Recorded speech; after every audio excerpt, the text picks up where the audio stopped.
నమస్కారం, మీరు చూస్తున్నారు Q99 న్యూస్. నిజం వైపు నిబద్ధతతో.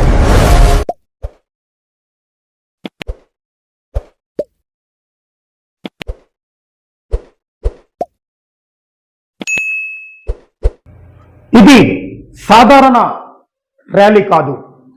కృష్ణానది మధ్యలో వందల బోట్లతో జాలర్లు చేసినటువంటి ఈ భారీ ప్రదర్శన ఇప్పుడు ఆంధ్రప్రదేశ్ రాజకీయాల్లో హాట్ టాపిక్ గా మారిందని మనం చెప్పుకోవచ్చు.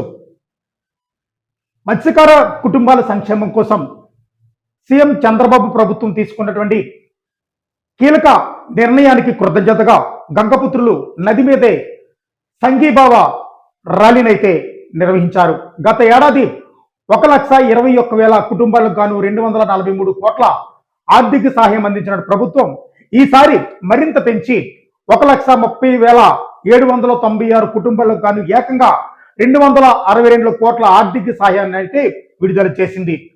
అంతేకాదు రెండేళ్లలో మొత్తం 505 కోట్ల రూపాయల సాయం అందించడంతో జాలర్లలో ఆనందం వెల్లవిరిసింది.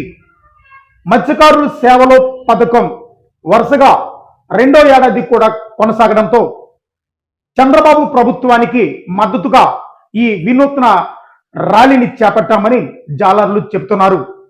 ఇప్పుడు సోషల్ మీడియాలో వైరల్ అవుతున్న ఈ దృశ్యాలు ప్రజలకు చూసి ఇది నిజమైన సంక్షేమ కథ అంటూ కామెంట్లు చేస్తున్నారు.